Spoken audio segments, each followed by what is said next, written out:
Good afternoon, everyone, and welcome to EDGEy Conversations. My name is Alexandra, and I work with Edge. And today we will be hearing a story from Reverend Monica Moore with the Old Church Cafe. Monica, whenever you're ready. Hello, Ani. Bonjour.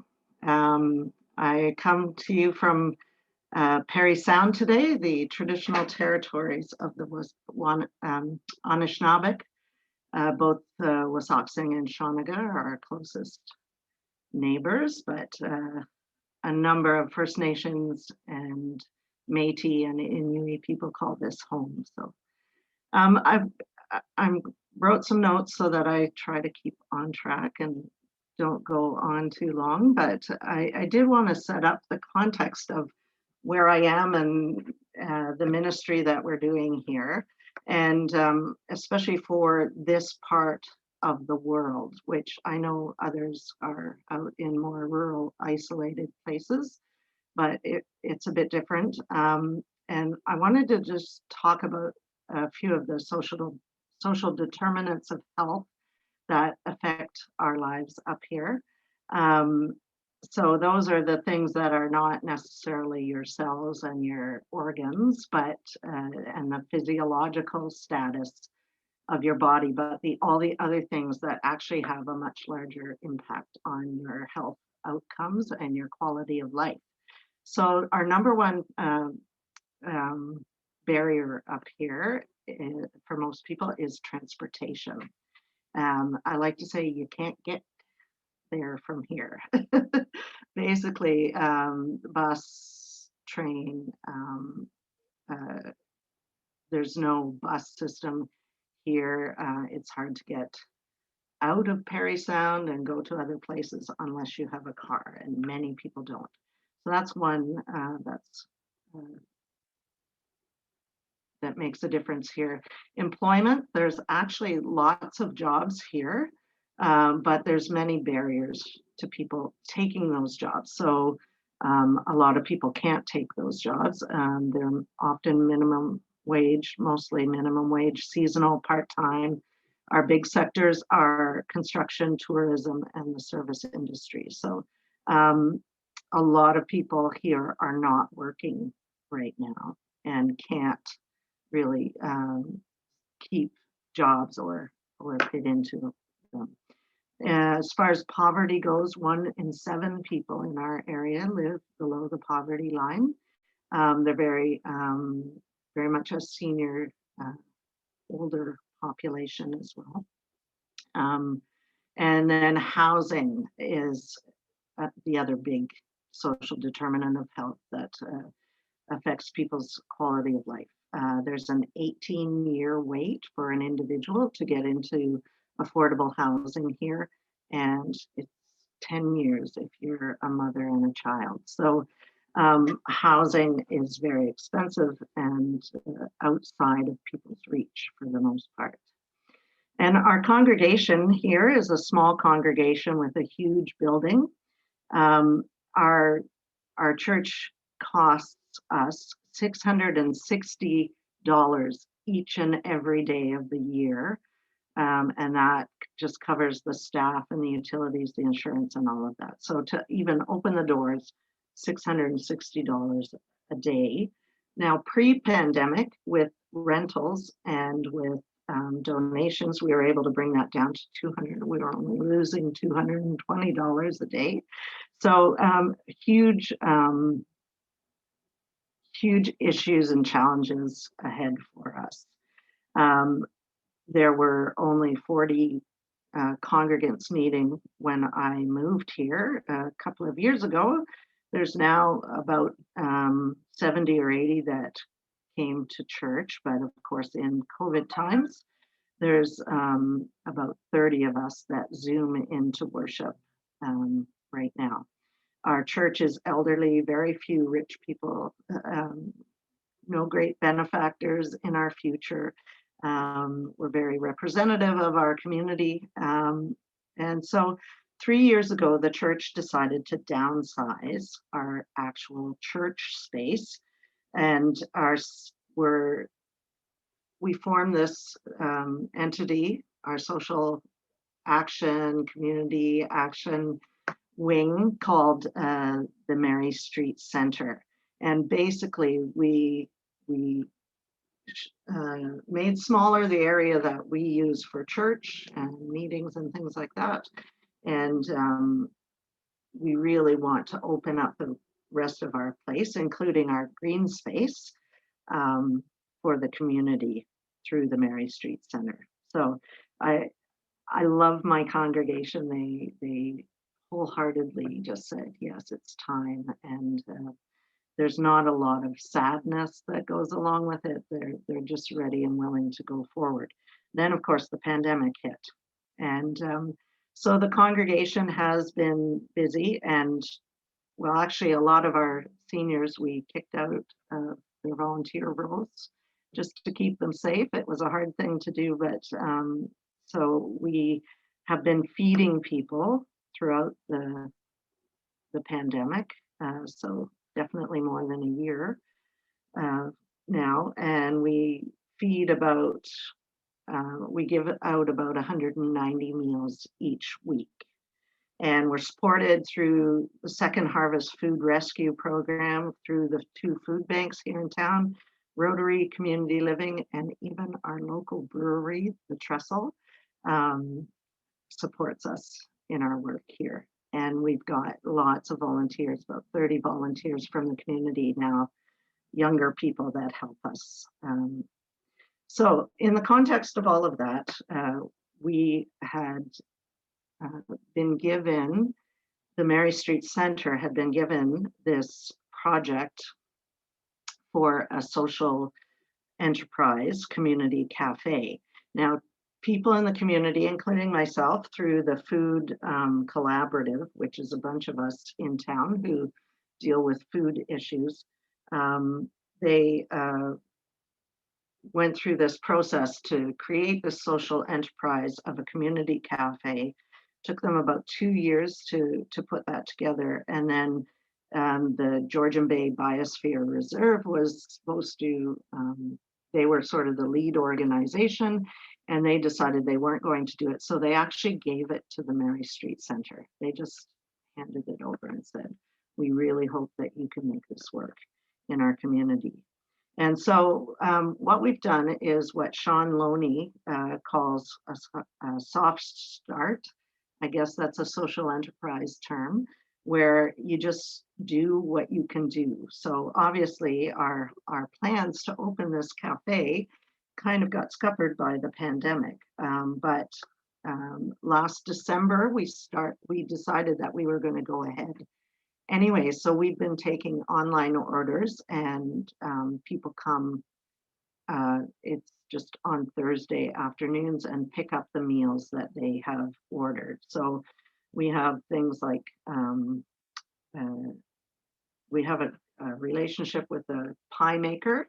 So he makes fruit pies and also meat and tortillas. And we also have a relationship with a coffee roaster, Blackstone Coffee, here in town, and we sell coffee as well. I actually myself make a vegetarian stew and a loaf of bread that's for sale through the cafe. So this is our soft start, and we just get orders and fill them. But in 5 years, we hope that the entire old wing of the church, which was a huge Sunday school area with a commercial kitchen in it, will be turned over into this old church cafe. And we hope that it will grow and become a place for reskilling workshops to be happening, for training the high school hospitality classes to work in the food industry, community living, which is a huge partner of ours. We hope will have community kitchens running out of it. And then there's 2 other programs that the Mary Street Center is also dabbling in right now and trying to get going, which we hope will feed into the old church cafe. So one of them, with a $4,000 grant from the Retired Teachers of Ontario, we are building a community oven, so an outdoor pizza and bread oven on our lawn, which we hope will become a real center of the community and used a lot with people. And and obviously we hope to sell some bread that we bake there in the old church cafe. And so that part is already on the way. And then we have also just come into a partnership with Canadore College, and they have given us quite a chunk of money to build a walking track in our space, an indoor walking track for seniors. And we are going to be part of a 3-year project of theirs to make all of our northern communities more senior friendly and dementia friendly.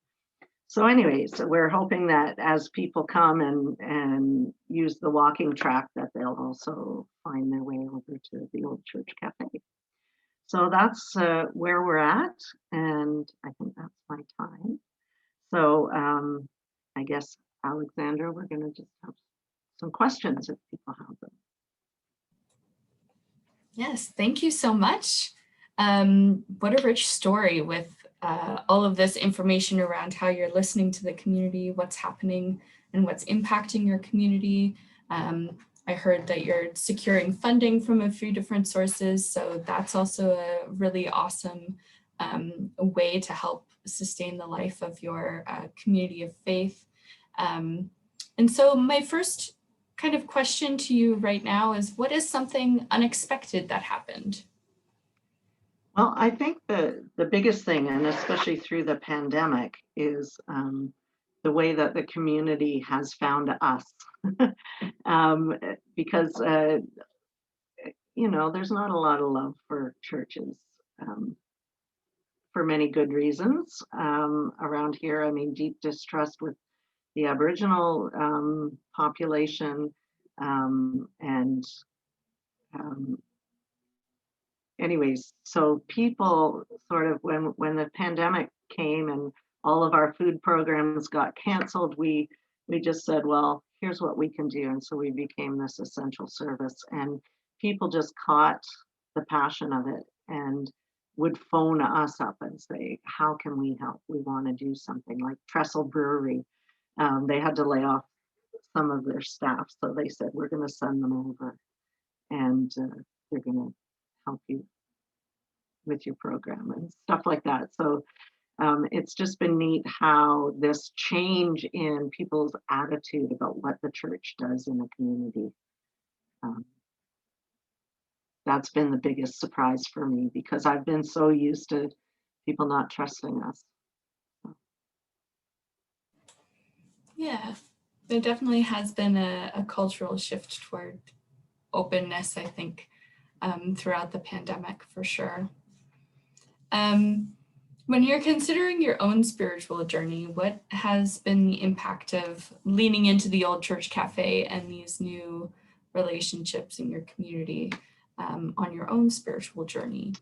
Yeah, I think that it's this sense of openness and possibility and new ideas, and that really makes me happy, and in many ways it's an outlet for the passions that I have and I've always had in ministry, and so God doing new things. And in my life, I never thought I would be running a kitchen as a minister. I always said, I on purpose will not know where anything is in the kitchen, right? But now I'm running this stupid thing. So it's this idea of finding life in places where you didn't think it was going to be. So, and also being led, definitely. I feel like there's a real strong sense of calling, and not only on me, but on my congregation as well. Like a lot of them have had to stay home and isolate, and yet they're so happy to have handed it over to people they don't even know to do the ministry.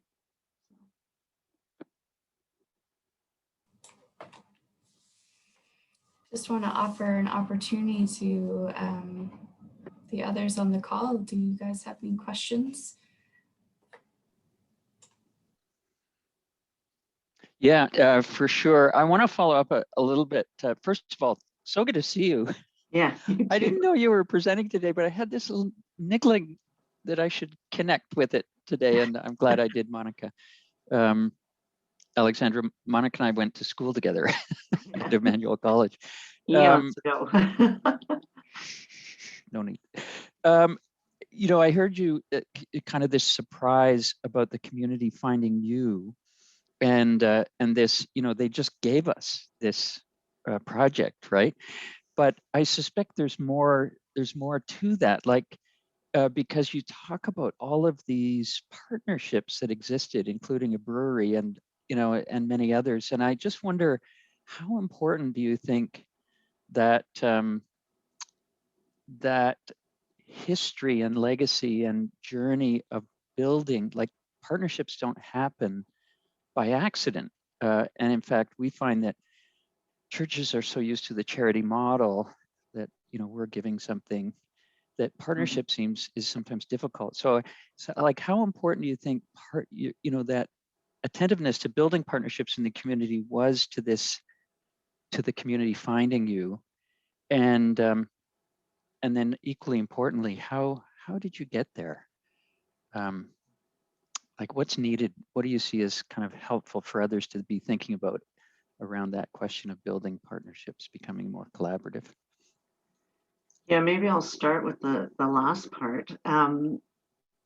For me, I cannot imagine being a minister and not living in and being part of the community that I'm serving. And most of that is because I gravitate towards the north, where the canoe routes are. So there's a different culture here than I think probably in bigger churches in the city. You could probably be, um, a commuter and still be an effective minister. But here you could not be. I mean, that's part of the trust. So I sit on a number of boards in the community, and feel like I'm part of a large group of people that um, are trying to care for and move our community forward. And so I think those are huge ways to find a way into those partnerships, because we help others too, right? And I think also the congregation's willingness to see that that is my work is huge.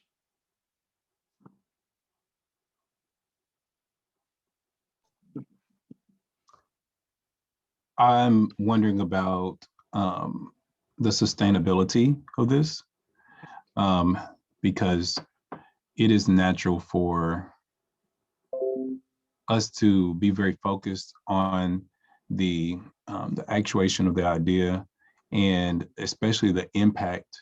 But oftentimes I'm so disheartened by how we get down the road, and it's like didn't put in the proper measures of sustainability that would have allowed it to keep going, and then it has to shut down. So that's the challenge as being like the pioneer and the head leader, to not only be thinking about what's happening right now, but like how this will continue for however long God intends it to. And that's, to me, what sustainability is. It isn't about making something last forever, but it's like, how long does God intend this manifestation of this vision to be? So what are your thoughts about that? And if the answer is I haven't thought anything about it, then that's the answer, but where are you with that idea? Yeah, so as I was saying, that I'm probably the youngest person in my congregation right now. And I know that I'm retiring from this position. So I have, at least another 10 years being here. So, I mean, there's that's that commitment um, sticking around, and so that's part of it. But in truth, I don't even know what's going to happen to our community here. I mean, I think 7 of our restaurants have closed in the last 6 months. Lots of businesses aren't not going to survive this. And so I don't know, it might be a ghost town in 5 years from now, but so, you know, at Easter, we just said every day we have to wake up and we have to choose resurrection, right? We have to choose that we'll go forward, and so there are no guarantees that this is going to, that there will be even people who can who can afford to eat out even by the end of this pandemic, right? So, but I think in many, so I don't know if you know about, in Northern Ontario, there's the boom town mentality where it's boom and bust and boom and bust, and it just goes on and on and on, and you just ride those waves, and just try to keep going forward, because why not? I mean, like, what if we fail? Well, we'll move on to the next thing. But I feel like there's so many people gunning for us right now that I think I have great hope for the future. Even Yeah. if the congregation doesn't survive, like a lot of our churches up here are just closing. Well, I'm sure they are other places too. I think the community will take it over, and that'll be our legacy. Yeah. So I think that's a good segue. I'm thinking about the congregation's role. And a lot of times we look at that as the way in which the people do the work. And that's a part of it. But also from a spiritual perspective, how will the congregation be prophetic? How will we be able to tap into the mind of God to understand what this community could look like in 5 years, and what type of actions we need to root right now in order to properly prepare for that? If the city is a ghost town, how does that change the decisions we make today? You know, what do we do if we are discontent with the idea that the city could shut down? And how will we make the right type of systemic changes, or set the right type of spiritual ethos across this community in order to do that? So it's just about that greater connection with our spiritual responsibility, as well as our roles as in the entrepreneurial space, and how all of that plays together. Any thoughts? Well, I definitely, I mean, we're not planning on closing. And I think that we see, you know, a lot of the people are past the volunteering age anyways, right? So really, it's their good intentions and their prayers that will sustain us. And we also have been very clear through this whole Mary Street Center development that we have to keep the center of our church the spiritual center of everything. And we have a theology that's open enough to embrace a lot of diversity and difference too. And I think that I feel like that will continue, especially because a lot of our seniors and newly retired people even, you know, they're not going to be as affected by the boom and bust thing. They're still going to be here, and we have to say a number of people are moving up here as well, retired people and that. So it'll be interesting to see what church looks like at the end of this pandemic. But I feel a strong center of spirituality that will continue for many years from now. So, and even if we lose the building, it will happen somehow.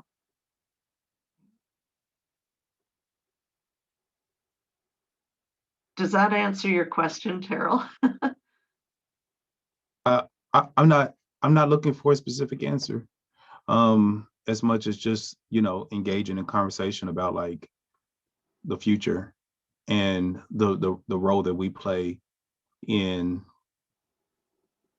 actuating that future. So in sustainability work, specifically in congregations, we're looking at, I often teach to look at 5 areas: leadership, community, participants, finances, and facilities.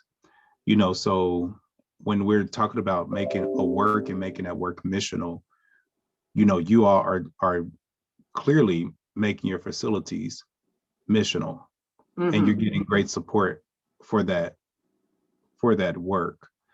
So your building is not just about what happens during your Sunday morning worship expression. It's doing some other things. So we a lot of people can learn from that, from what you're doing.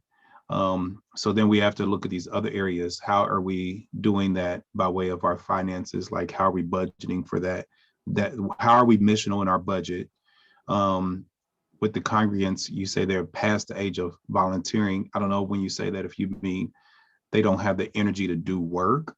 But the question would then be, what do they have the energy to do? Because they're still on earth, which means they still have purpose. So how do we connect to what that purpose might be to this vision? I mean, like, I'm just a ball of questions always. So it's more just like a back and forth, rather than looking for a specific response.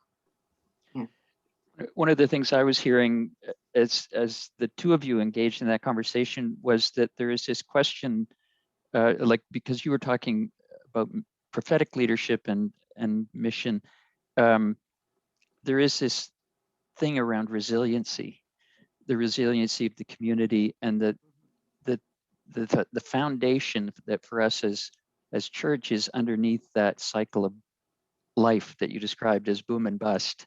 I mean, life is like that, right? There are pandemics and there are, mountaintop experiences.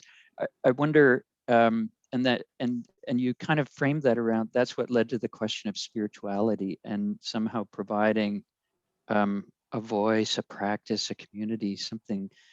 I wonder what that looks like. I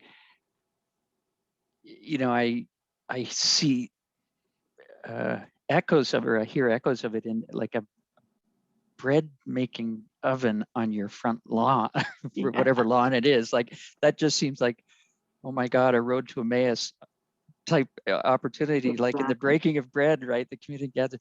So yeah, and I don't even know what my question is, but I'd love to hear your thoughts around spirituality, how that gift of, like, the gift for us, like in time of pandemic,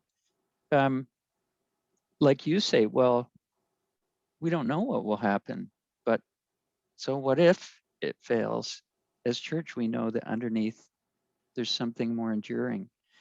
And I mean, rural communities are resilient anyway. In my experience, they just are. So what around that spirituality? How does that happen? Or find a question in what I said. Yeah, no, I think that there's a spirituality of presence.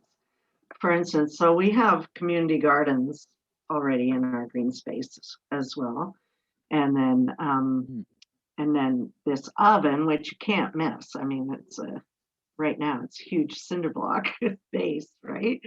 And so what's cool about it is the people out working in the gardens and working on the oven, like, and we have this incredible gift of this old wall. I think it's as old as the town, and it's called the wall, and people sit on it. Like, they walk downtown and everybody sits on it, rich, poor, cottagers. Like, you meet people, they'll say, we'll pick you up at the wall. It just happens to be at the corner of our our space. So people come and sit there, and they just, I spend more time talking than I do working in the gardens, because people are just asking questions. And so I think, and I think that's one of the things that really gets to the heart of our congregation. They love to see people using the spaces that we have, because for decades it hasn't been, for lots of different reasons. But I think that it's that ministry of presence that we're here, and just being open and out there. You get those conversations starting with all kinds of people that you would never have had if you had just stayed behind the doors of the church. So.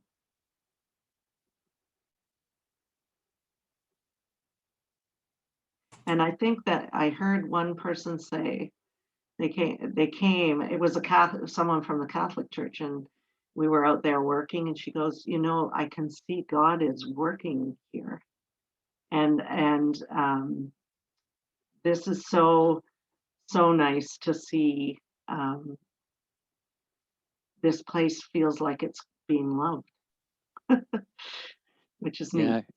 Yeah, I'm almost hearing a little bit of buying a field in the Yes, face of Jeremiah. We're talking about Jeremiah in our Zoom worship now, because it is, the weeping prophet is sort of showing us how to buy a field in tough times. Beautiful.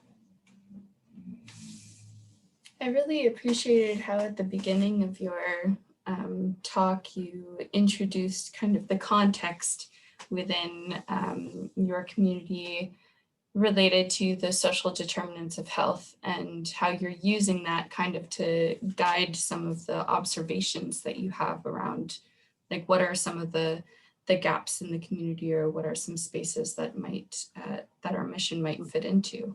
Can you talk a little bit about how, like, those sorts of like those observations about your community have helped to inform the movement of the Mary Street Center and the cafe? Sure. So I'm an old camp counselor. So I had, in my ministry, I've been a minister for, well, what, Rob, 30 years now. And I've worked a lot with youth and families and all of that. And I came here, and that is not part of my ministry at all now. And that's because that isn't the issues here, right?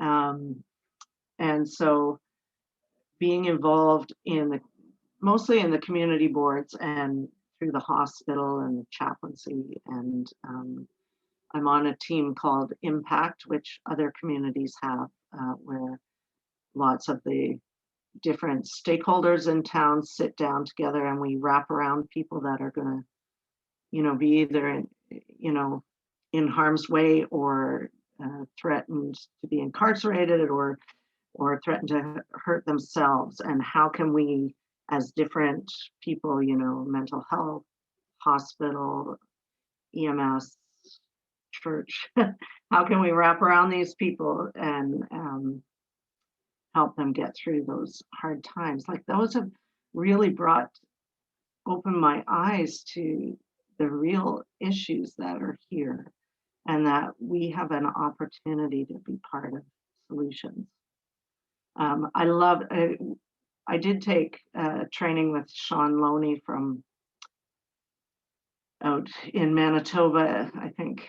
And, I love his image of the army of problem solvers. That's us, right?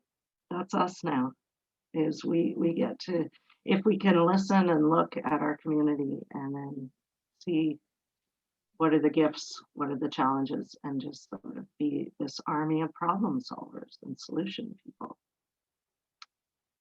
which is great. I eat this stuff up. Is there for you, Monica, something particularly United Church about this? Because I mean, there are other churches in Parry Sound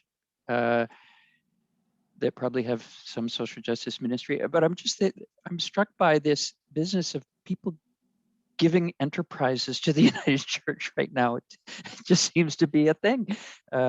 Somebody gave us a yoga chapel practice business, enterprise, an Anglican that couldn't find a synod that couldn't find $350 a year to sustain a 300-person network of, church change people that he had created on his own, handed to us because, he just wasn't seen in his own place. And like, there's just something happening. And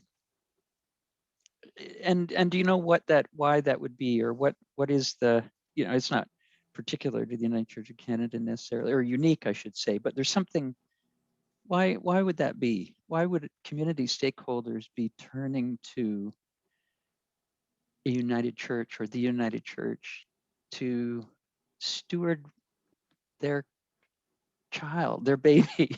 Yeah. Well, and I think the OPP came to us last year because we have a pride flag out on our building, which no other church in town does.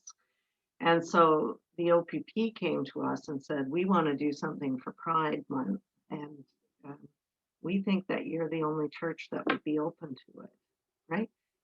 That might not be true, but I think because we're more willing and we have a history in the United Church of actually trying to say what we believe in a very public way, that especially around social action, that people think there's space for me to find a way in, not necessarily to worship on Sunday morning, but there's a place for me. We've had to sort of create this idea, which in the pandemic, we haven't been able to sort of make it official, but people have been saying, you got to have the Friends of the Mary Street Center, because we want to belong, but we don't want to be part of your church, but we just want to belong. And so I think part of that is being the United Church of Canada, but part of that is the particular individuals and souls that are here at this point in time, and have chosen. A lot of our congregation are new to the area. They've chosen to retire here, right? So they bring all the goodness from their other churches and things that they were involved in, and they bring them with them when they come. So lots of wisdom in those people that have, done things in other places. I want to sit on the wall. Yeah, it's great. All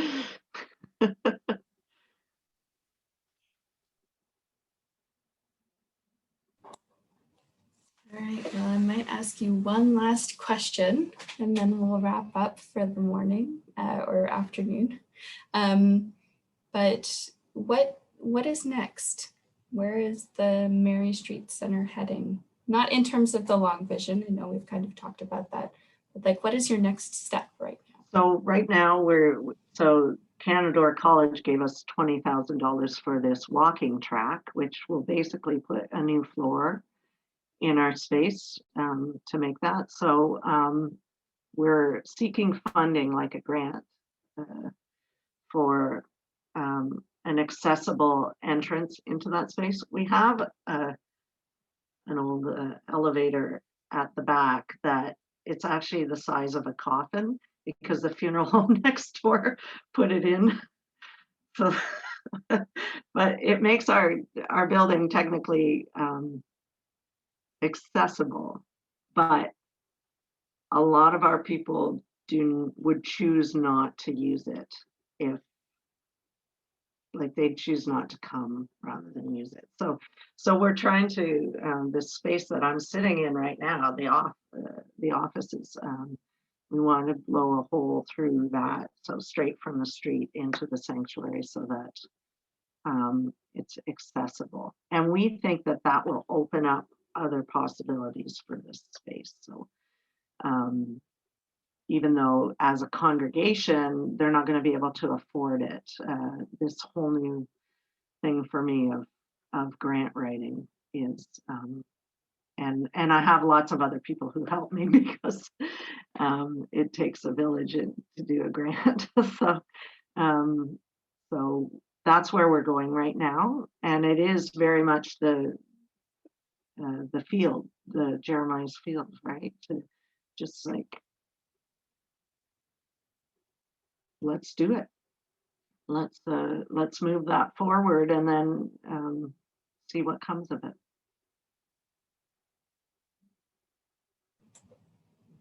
And on that very hopeful note, I want to thank you so much for spending time with us today, and look forward to seeing what comes of your ministry in the future.